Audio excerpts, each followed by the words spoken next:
November 10th, 2025, Caribbean Sea, 9:12 a.m. local time.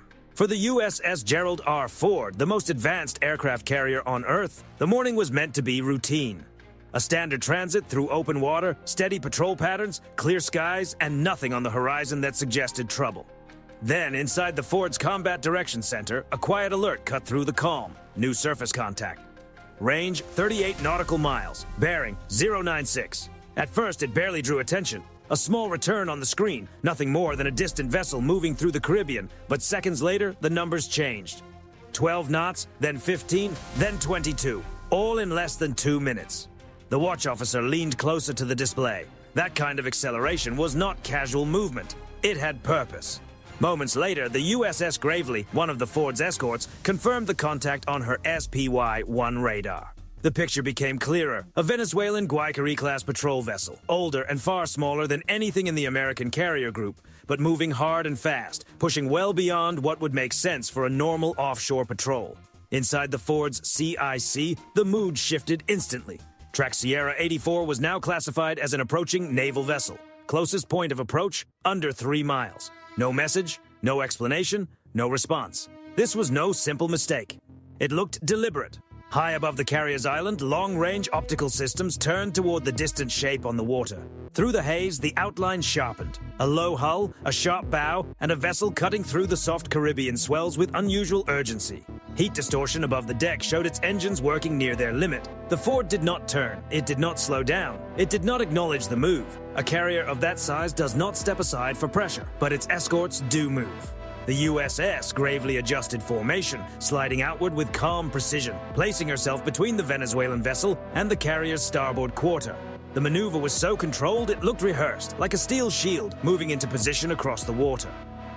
Then came the first message.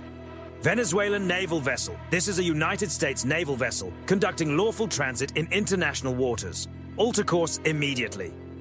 Silence. A second message followed in Spanish. Still nothing. On the Ford's flight deck, the atmosphere tightened. Yellow shirt directors signaled crews around the forward F/A-18S. The jets were not being launched, not yet, but they were being prepared. Catapults were checked, chocks and tie-downs were secured. Every motion looked calm from a distance, but every sailor knew exactly where to look. The horizon.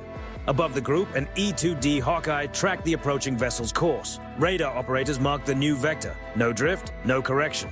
No hesitation. Straight in. It was the kind of clean, direct heading that could mean only two things: a serious navigation error or a deliberate show of pressure. And this did not look like an error. The Ford's electronic surveillance systems began recording emissions from the Venezuelan ship. A faint surface search radar sweep passed across the carrier group. Not a direct targeting signal, but strong enough to be noticed, careful enough to be denied later, clear enough to send a message. On the Gravely, the commanding officer stayed measured. Maintain the barrier. Do not escalate unless targeting emissions are detected. Escorting a supercarrier is not guesswork. Every movement is tracked. Every radar pulse is logged. Every course change is measured against intent. And now Sierra 84 was changing the script. At 9:26 a.m., the Venezuelan vessel surged past 26 knots, well above efficient cruising speed. Its wake spread wide and bright behind it, a white scar across the deep blue water. Through magnified optics, crew members could be seen near the forward deck system. It was not openly operated, but it was uncovered, ready, and visible. The Ford issued its final standardized warning. This is a United States naval vessel. You are operating unsafely. Alter course now. Again, no answer. Inside the Ford's CIC, the air seemed heavier. Screens glowed, icons pulsed. Sierra 84 closed to within 12 nautical miles, a distance that leaves little room for error when pride, speed, and pressure are all moving in the same direction. The carrier still did not turn. It did not need to. But by then, the message was clear on every American console. This was not random. This was a test, and Venezuela had chosen the wrong ship to test. 9:47 a.m. Caribbean Sea. Now the Venezuelan patrol vessel is fully committed, its bow driving straight toward the Ford strike group. What first appeared as a distant radar contact has become a visible shape on the horizon, growing larger with every passing minute. No drifting, no uncertainty, no course changes, just a direct approach. That is the moment the Ford shifts from observation to full control. Two F/A-18E Super Hornets are launched from catapults 2 and 3. Steam bursts across the deck as the aircraft roar forward and lift into the sky, banking sharply to starboard. Their task is immediate and unmistakable. Establish a protective screen ahead of the carrier and get visual confirmation on the approaching vessel. Above them, at roughly 1,200 feet, the E-2D Hawkeye adjusts its orbit, its radar scanning broad arcs over the water. Onboard specialists study every detail coming from the Venezuelan ship's electronic signals, from frequency drift to pulse changes and power adjustments. Every movement is tracked. Nothing slips by unnoticed. On the surface, the USS gravely moves into a blocking position, cutting diagonally across the patrol ship's projected track. The message is clear without a single word being spoken. This is as far as you go. Inside the Ford's Combat Information Center, another alert sounds. Venezuelan radar increased detected, enhanced surface search mode. It is not a direct targeting signal, but it is close enough to raise the tension in the room. The tactical action officer gives the order to log it and hold to the rules of engagement. Professionalism remains the standard, but the margin for error is becoming dangerously thin. The Venezuelan crew answers with a carefully measured display of its own. The bow-mounted 76mm gun shifts upward slightly, only by a few degrees. Not an outright threat, but enough to make the message obvious. It is theater, deliberate and calculated. On board the Ford, the sailors stay composed. Encounters like this are not unfamiliar, and they know better than to overreact. Still, no one misses the meaning behind that small movement of steel. Venezuela wants a moment it can showcase, a dramatic clip, a symbolic pass, something it can frame as standing firm against the United States. But they have misread the situation. The Ford Strike Group does not rely on gestures. It controls the space around it. At 9:53 a.m., an MH-60R Seahawk lifts off from the carrier, its rotor wash tearing through the heavy Caribbean air. The helicopter races low over the water and takes position near the Venezuelan ship's port side. A green laser designator flashes once, brief but unmistakable. Non-lethal, restrained, but perfectly clear. We see you. We are documenting everything, and you are getting very close to the limit. Inside the Seahawk, the sensor operator zooms in with the MX-20 camera. Faces on the Venezuelan deck appear sharply on the thermal display. Sailors look upward. Some grip the rails. One raises binoculars, trying to project confidence, though the unease is hard to hide. The operator reports that the deck crew appears unsettled. That is hardly surprising. This is not an encounter between equal forces. One side is a regional patrol vessel, the other is one of the most sophisticated and capable naval formations in the world. The Venezuelan captain understands that difference as well, but pride can drive decisions just as much as logic. The vessel pushes harder, its engines vibrating under strain as its wake stretches behind it like a bright white trail across the sea. Closest point of approach, now 1.8 nautical miles. From the Gravely comes the call, unsafe approach confirmed. Recommendation, deterrence posture. The destroyer turns more aggressively, sending a wall of displaced water across the patrol vessel's intended path. It is a physical warning as much as a tactical one. Continue any closer, and the next move risks contact with a ship far larger, heavier, and built for exactly this kind of pressure. Even then, the Venezuelan vessel does not break away. It holds its course. Back aboard the Ford, the tactical action officer watches the scene unfold with calm, focused precision. Every second adds pressure. Not because the Venezuelan vessel holds real advantage, but because the margin for error has almost disappeared. One rushed rudder correction, one misread wave, one nervous movement on deck, and a controlled encounter could turn into an international incident. At 9:59 a.m., the Super Hornets descend below the cloud layer, moving low enough to make their presence impossible to ignore. Their arrival changes the entire atmosphere around the strike group. The message is not loud, but it is unmistakable. This airspace is now under American control. The rush of air from the passing jets rolls across the Venezuelan deck, shaking loose equipment and forcing sailors to turn their faces away from the wind. And that is the moment the Venezuelan captain hesitates. It is almost invisible at first, a tiny drop in speed, a slight drift away from the perfectly straight course he had held for so long. To an untrained eye, it might look like nothing. But to the operators watching from the Ford, the Gravely, and the Hawkeye above, it is more than enough. He's reconsidering, one Hawkeye operator says quietly. But by then, the balance has already changed. The Ford continues forward without a single visible sign of concern, its nuclear engines carrying it through the Caribbean with steady, silent confidence. The Gravely remains in place like a steel barrier, firm and deliberate. The Seahawk circles nearby, calm and controlled, while the Venezuelan crew finally understands what they have entered. Not a one-on-one encounter. One.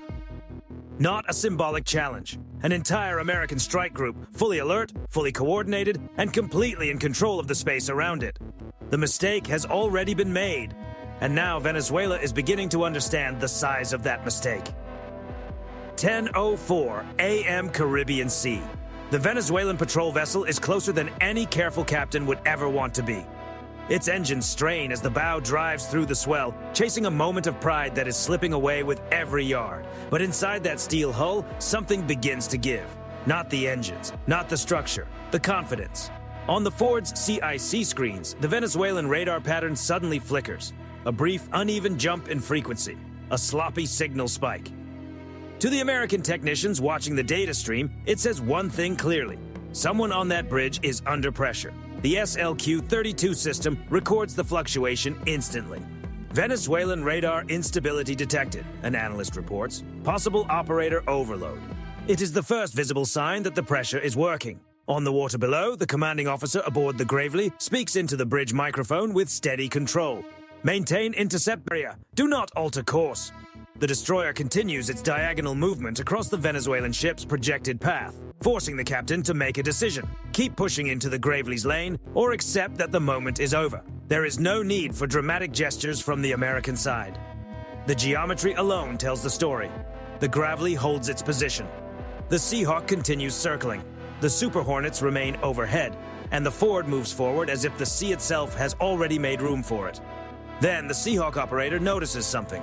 Forward mount showing slight movement, he reports. Copy, Gravely replies. They're losing fine control. Still, the Americans do not overreact. They do not need to. At 10:08 a.m., one of the Super Hornets descends from 1,200 feet to roughly 700. Still safe, still controlled, still within a measured professional posture. But now close enough for every sailor on the Venezuelan deck to see the markings, the pylons, and the unmistakable shape of the aircraft's advanced APG-79 radar system. It is not a show of panic. It is a reminder. Every movement is being watched. Every signal is being logged. Every decision is now part of the record. For the first time, the Venezuelan ship no longer looks like it is charging toward a headline. It looks like it is looking for a way out. Then comes a single pulse. A 3-second active scan. Measured, controlled, fully within the rules of engagement. But the effect is immediate. The Venezuelan radar picture begins to blur, a clear sign that the older system has been pushed beyond its comfort zone by only a fraction of what the Super Hornet is capable of delivering. On the Venezuelan deck, one sailor grips the railing with both hands as the ship shifts slightly off its intended line. Another loses balance for a moment as the rush of air rolls across the bow.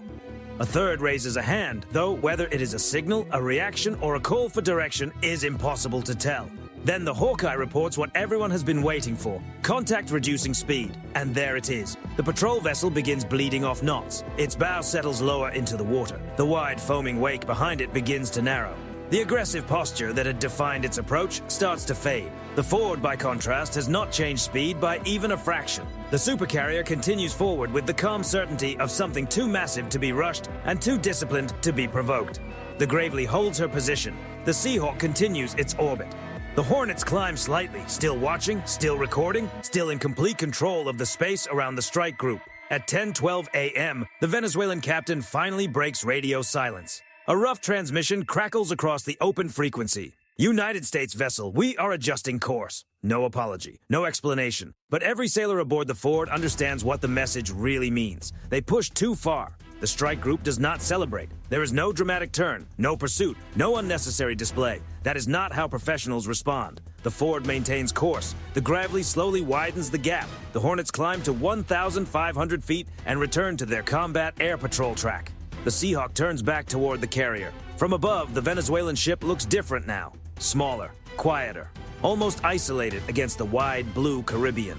Its wake has thinned to a pale line as it angles away from the Ford's starboard quarter. But the record is already complete.